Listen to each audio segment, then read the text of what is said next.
محنت سے شاید درخت اگا ہے، میری محنت سے ہرا ہوا ہے، میری محنت سے اس میں بیج آیا ہے۔ رب ذوالجلال نے بتایا تیری محنت سے کچھ نہیں ہوتا، میرے کرنے سے سب کچھ ہوتا ہے۔ میں بیج ڈالتا ہوں، میں بیج میں مزہ ڈالتا ہوں، میں بیج میں لذت پیدا کرتا ہوں، اور میں غلے میں اور پھل میں مزہ اور لذت پیدا کرتا ہوں۔ تیرے کرنے سے کچھ نہیں ہوتا، تیری حرکت میں برکت دیتا ہوں، تیری کوشش کے بعد میں برکت دیتا ہوں۔ اگر تو کوشش کر لے اور میں برکت نہ دینا چاہوں تو کچھ نہیں کر سکتا۔ پدم پور کے جتنے لوگ ہیں، کھیتی خوب موجود ہے، آپ کی کوششیں موجود ہیں، لیکن رب ذوالجلال نے آسمان سے پانی ہی نہیں برسایا تو ہماری ساری کوششیں بیکار ہو گئی۔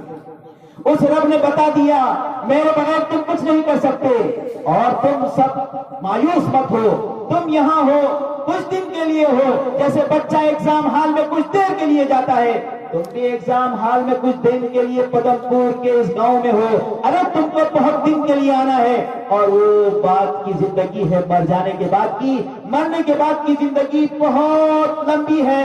وہاں کھیتی کے کرنے کی ضرورت نہیں، وہاں رات میں اٹھ کر پانی بھرنے کی ضرورت نہیں، وہاں کہیں محنت و مزدوری کی ضرورت نہیں، وہاں زمین کے خریدنے کی ضرورت نہیں۔ آپ ارادہ کرو گے بہترین انگور موجود ہوں گے، بہترین انار موجود ہوں گے، جو چاہو گے وہ آپ کو ملتا جائے گا۔ رب ذوالجلال نے تھوڑی سی محنت کے کرنے پر اس جگہ اس زمین پر تھوڑی بھکتی تھوڑی سچی زندگی گزاریں گے تو اس پر رب ذوالجلال بہت لمبی زندگی کامیابی کی دینے والے ہیں۔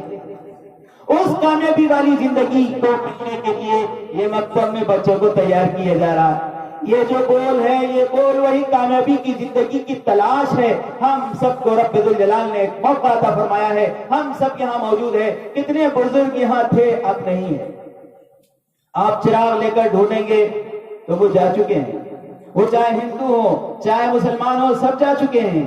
وہ ایک پلیٹ میں کبھی یہاں کھاتے تھے، وہ ایک ساتھ چبوترے پر بہت دیر تک گفتگو کرتے تھے، لیکن ان کے پوتے ان کے بیٹے چراغ لے کر پوری دنیا میں بھی گھومیں گے تو وہ آج ملنے کے نہیں۔ ایک وقت آئے گا ہم بھی ایسے ہی ہو جائیں گے۔ جب ہم جائیں گے تو کہاں جائیں گے؟ ایک جگہ جائیں گے جہاں ہم کو حساب دینا ہوگا۔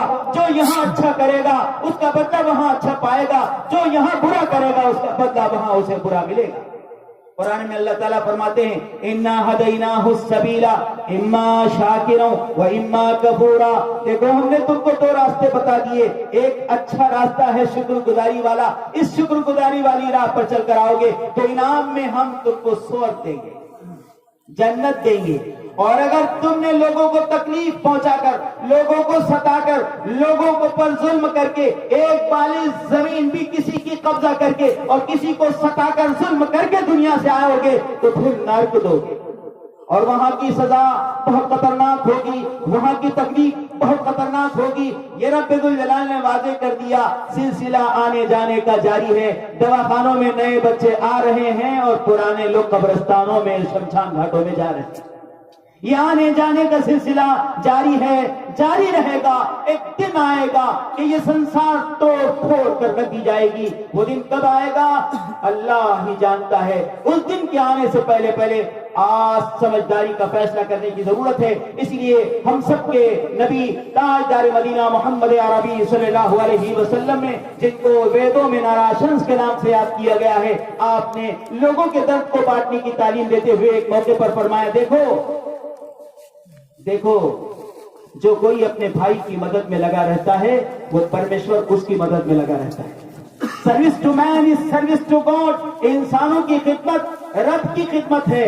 اسی لیے ایک موقع پر آپ نے حدیث قدسی ارشاد فرمائی، رب ذوالجلال بندے سے عرض کرے گا کیوں میں بھوکا تھا مجھے کھانا نہیں کھلایا، میں پیاسا تھا مجھے پانی نہیں پلایا، میں بے کپڑے تھا مجھے کپڑے نہیں پہنایا۔ بندہ عرض کرے گا اے اللہ تیری بھوک کیسی، تیری پیاس کیسی؟ اللہ تعالیٰ عرض کرے گا فلاں بندہ پدم پور کے علاقے میں بھوکا تھا، تو اسے کھلا دیتا مجھے کھلا دیتا، اسے پلا دیتا مجھے پلا دیتا، اسے پہنا دیتا گویا مجھے پہنا دیتا۔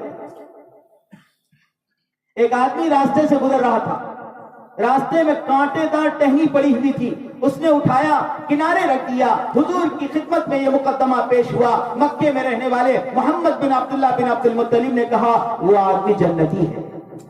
کانٹے دار ٹہنی کو راستے سے ہٹا کر کنارے پر رکھنے پر آپ نے فرمایا وہ سور میں جائے گا، چونکہ لوگوں کو تکلیف سے بچانے کا کام کیا اس لیے جنت میں جائے گا۔ اس لیے سوچ لے جو لوگوں کو تکلیف میں ڈالے گا وہ کہاں جائے گا۔ ایک موقع پر آپ نے فرمایا ایک یتیم بچے کے سر پر ہاتھ رکھا اور ہاتھ رکھ کر کہا جو کوئی اس یتیم بچے کے سر پر شفقت و محبت کے ساتھ اس طرح ہاتھ رکھے گا اللہ اس کے بالوں کے بقدر اس کی مغفرت کے فیصلے کرے گا۔ اور ایک موقع پر فرمایا انا وکافل الیتیم کہاتین، میں اور یتیم کی کفالت کرنے والے ایسے قریب قریب ہوں گے جنت میں جیسے یہ دو انگلیاں قریب قریب ہیں۔ ایک موقع پر آپ نے فرمایا دیکھو دیکھو یاد رکھو تمہاری بیوی اگر بہت ساری عورتوں کے بیچ میں موجود ہو اور تم وہاں چلے جاؤ تو پیار و محبت بھرے انداز میں اپنی بیوی کو آواز نہ دینا، ہو سکتا وہاں کوئی بیوہ موجود ہو جس کا دل تڑپ اٹھے کاش میرے شوہر بھی موجود ہوتے تو مجھے بھی ایسے پیار و محبت بھرے انداز میں پکارتے۔ آپ نے ایک موقع پر فرمایا تمہارا بچہ کئی بچوں کے بیچ میں کھیل رہا ہو تو تم اپنے بچے کو لاڑ اور پیار کے انداز میں آواز نہ دو، ہو سکتا ان بچوں میں کوئی یتیم موجود ہو جس کا دل تڑپ اٹھے کاش میرے ابو بھی ہوتے تو مجھے بھی ایسے پیار اور بھرے انداز میں بلاتے۔ یہ نبی نے سکھایا ہے، اسی لیے ہمارے حضرت مولانا الیاس صاحب رحمۃ اللہ علیہ نے اکرام مسلم 6 نمبر میں رکھا ہے، کلمے کے سچے یقین کے بعد